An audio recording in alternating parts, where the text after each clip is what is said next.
Innal hamdalillah nahmaduhu wa nasta'inuhu wa nastaghfiruh wa na'udzu billahi min shururi anfusina wa min sayyiati a'malina may yahdihillahu fala mudilla lahu wa may yudlilhu fala hadiyalah.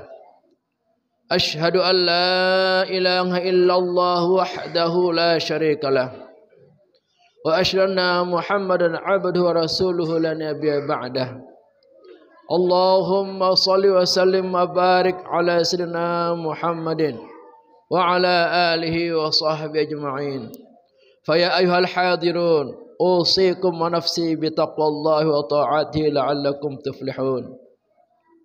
Qala Allah Ta'ala fil Qur'anil 'azim wa huwa asdaqul qailin. A'udzu billahi minasy syaithanir rajim.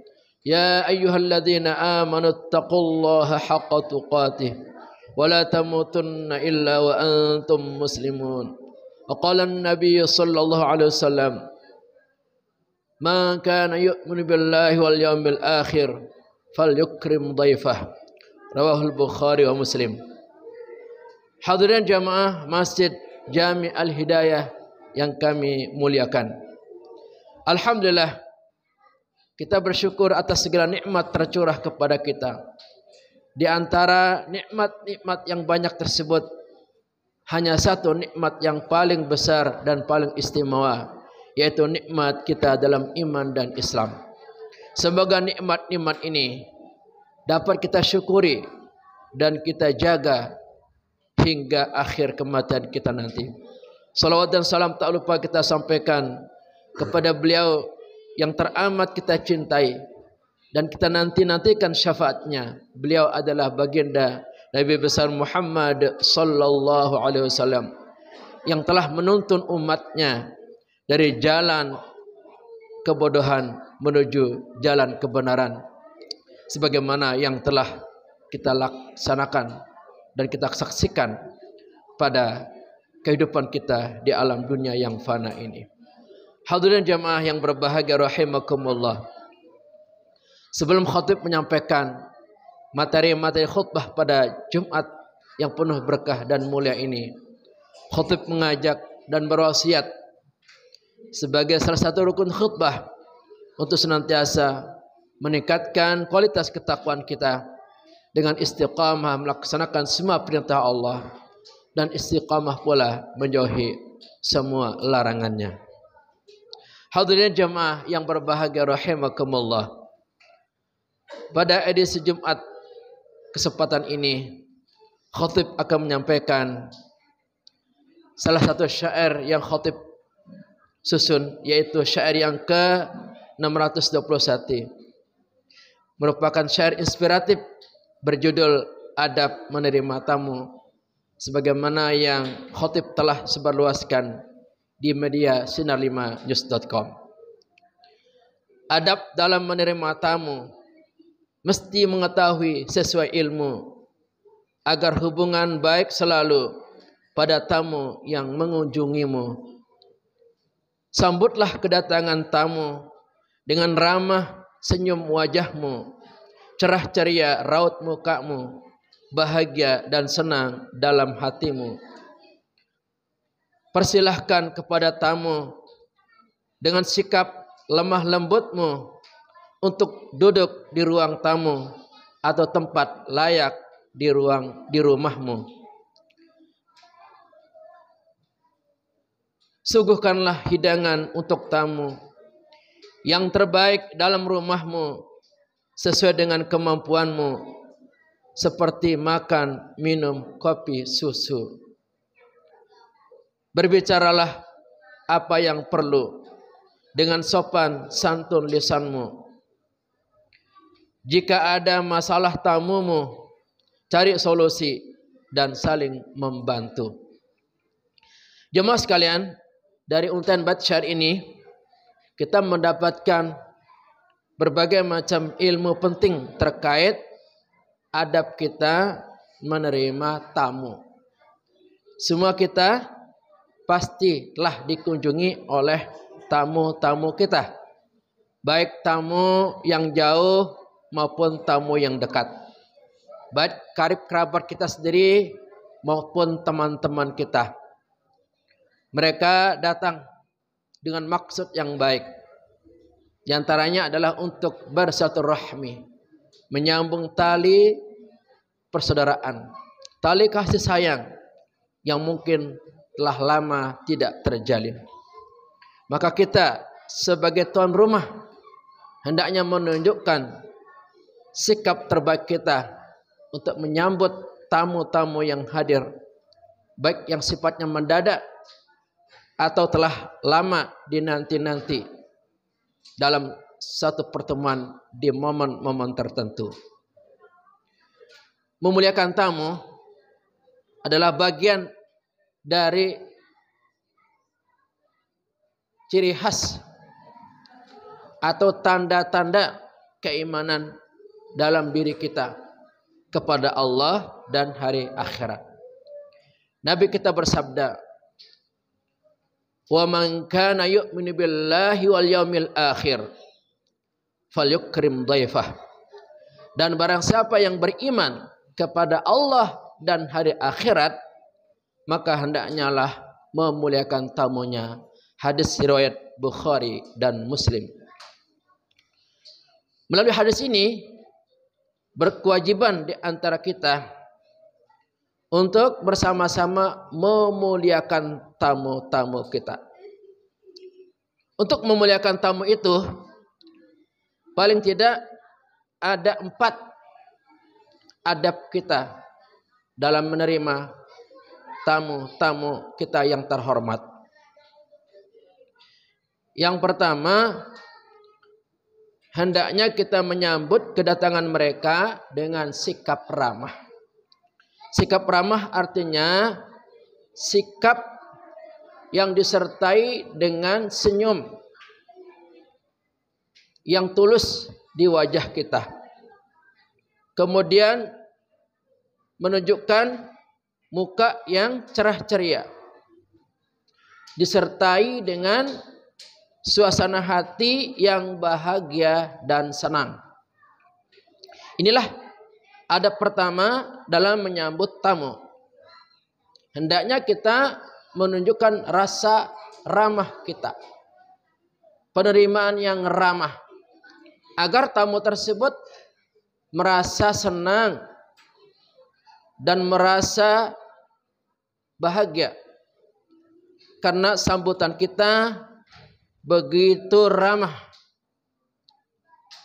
Kemudian kita menanyakan kabarnya, bagaimana kabarnya. Maka dengan cara itu menunjukkan sikap ramah kita. Jangan sampai tamu datang lalu muka kita tidak ramah, menunjukkan muka yang cemberut, muka yang kurang ramah atau tidak ramah. Ini bisa membuat tamu kita tidak nyaman untuk datang ke tempat kita. Padahal sesungguhnya tamu tersebut bermaksud baik, diantaranya adalah untuk menyambung tali silaturahmi yang barangkali sudah lama tidak dilaksanakan. Yang kedua, setelah tamu itu kita sambut dengan sikap ramah kita, hendaknya kita mempersilahkan duduk di ruang tamu atau tempat yang layak yang telah kita sediakan. Inilah adab kita. Hendaknya tamu tersebut dengan sikap terbaik kita, yaitu dengan ucapan yang bagus, penuh dengan kelembutan, menyuruh mereka atau mempersilahkan mereka untuk menempati ruang tempat duduk yang telah kita siapkan, baik itu di ruang tamu atau di ruang khusus lainnya di dalam rumah kita. Dengan kita mempersilahkan para tamu kita untuk duduk, maka itu akan menjadi suatu plus, suatu nilai tambah bagi tamu-tamu tersebut, bahwa kita adalah orang-orang yang benar-benar memiliki jiwa yang mulia, hati yang penuh perhatian, penuh kepedulian, untuk mempersilahkan mereka duduk. Karena biasanya tamu tersebut tidak akan mau duduk di ruang tamu atau di tempat yang layak lainnya kalau tuan rumah tidak mempersilahkan. Karena itu adalah suatu kesopanan yang mesti ditunjukkan oleh para tamu tersebut ketika tuan rumah mempersilahkan duduk dengan bahasa penuh kelembutan. Yang ketiga, setelah tamu tersebut duduk, jangan kita biarkan tamu tersebut merasa kehausan atau kelaparan. Apalagi tamu kita mungkin datang dari jauh. Hendaknya kita menyuguhkan aneka makanan atau minuman sesuai dengan kemampuan kita. Bisa berupa makanan yang berat atau makanan yang ringan. Tergantung kondisi sang tamu dan tergantung kondisi kemampuan yang ada pada diri kita. Jangan sampai karena kita begitu bahagia dan senang dengan kedatangan tamu, lalu kita membebani diri kita dengan menyuguhkan aneka makanan minuman yang mewah. Sementara itu di luar kemampuan kita. Ini dilarang dalam agama kita. Allah SWT memberikan satu panduan dan bimbingan kepada kita. Dalam surah Al-Baqarah ayat 286. A'udzu billahi minasyaitonir rajim. La yukallifullahu nafsan illa wus'aha. Allah tidak membebani setiap hamba, setiap manusia kecuali dengan kemampuannya. Ini menjadi tolak ukur bagi kita. Kita boleh menyambut tamu kita dan menyuguhkan aneka makanan atau minuman. Bisa bentuknya teh, kopi, susu dan lain sebagainya sesuai dengan kemampuan yang ada, dan niatkan untuk bersedekah atau melayani karena Allah SWT agar menjadi pahala dan berkah untuk kita. Yang terakhir, dalam menyambut tamu hendaklah kita berbicara dengan pembicaraan yang perlu dan dibutuhkan. Dalam kita berbicara dengan tamu, mungkin tamu tersebut butuh sesuatu, butuh pencerahan. Mungkin mereka punya masalah yang sangat berat yang selama ini dipendam. Maka tamu tersebut mengungkapkan permasalahannya dan meminta tolong kepada kita untuk mencari solusi dan jalan keluar yang terbaik, sehingga tamu tersebut merasa lega hatinya. Kalau tamu tersebut umpama butuh nasihat, kita nasihati sebisa-bisanya kita agar jiwanya lapang dan pikirannya terang.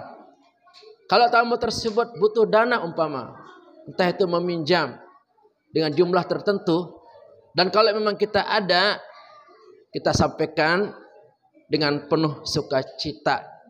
Tidak boleh kita marah-marah apalagi membentaknya. Kita kasih baik-baik, karena yang namanya hidup ini adalah berputar.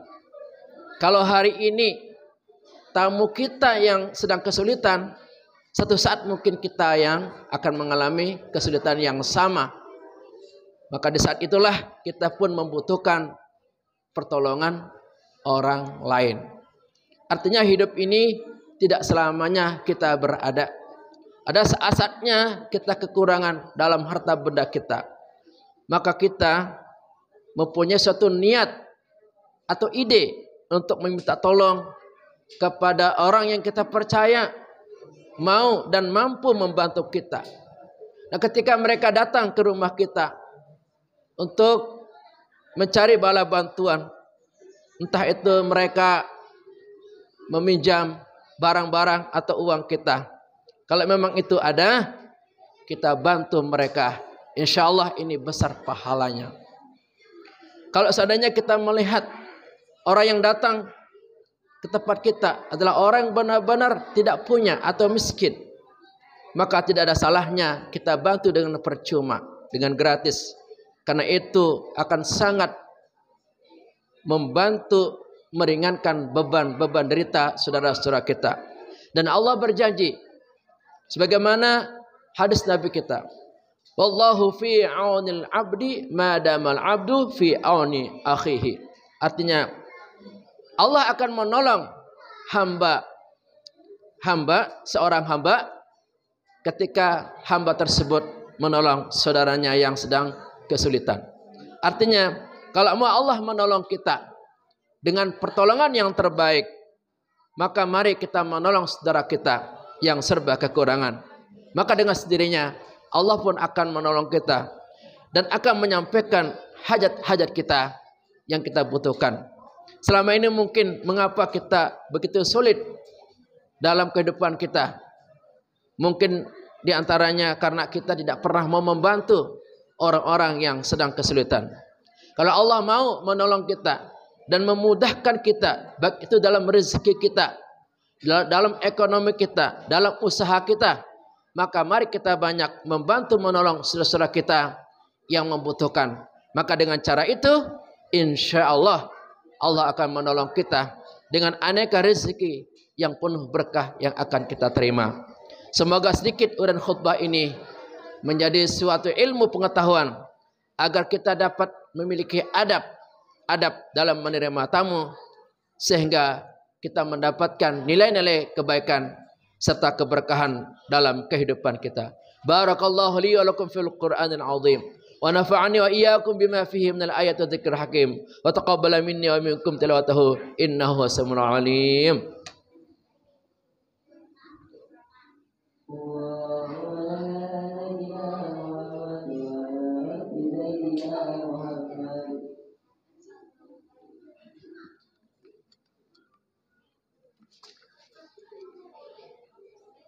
Alhamdulillahi ala ihsanihi wa syukru lahu ala taufiqihi wa amtinanihi wa asyhadu an la ilaha illallah wahdahu la syarika lah wa asyhadu anna sayyidina Muhammadan abduhu wa rasuluhu da'i ila ridwanih. Allahumma salli ala sayyidina Muhammad wa ala alihi wa ashabihi wa sallim tasliman katsira. Amma ba'du, fa ya ayyuhan nas ittaqullaha fima amar wa antahu amma naha wa'lamu anna Allah amarakum bi amri bada fihi nafsihi wa sanna bi malaikatihi bi qudsih wa qala ta'ala inna Allaha malaikatahu yusalluna 'alan nabi ya ayyuhalladzina amanu sallu 'alaihi wa sallimu taslima. Allahumma salli 'ala sayyidina Muhammadin sallallahu alaihi wasallam wa 'ala ali sayyidina Muhammad wa 'ala anbiya'ika wa rusulika wa malaikatil muqarrabin.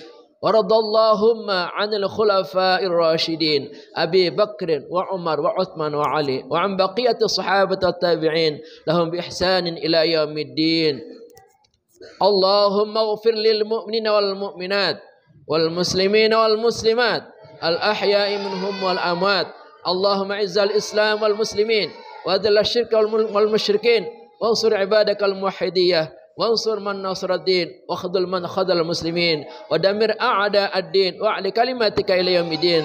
اللهم ارفع عنا البلاء والوباء والزلازل والمحن ما ظهر منها ما بطن عن بلدنا إندونيسيا خاصة وسائر البلدان المسلمين عامة يا رب العالمين. ربنا آتنا في الدنيا حسنة وفي الآخرة حسنة وقنا عذاب النار. عباد الله إن الله يأمر بالعدل والإحسان وإيتاء ذي القربى وينهى عن الفحشاء والمنكر والبغي يعظكم لعلكم تذكرون. واذكروا الله العظيم يذكركم واشكروه على نعمه يزدكم ولذكر الله أكبر. أقيموا الصلاة.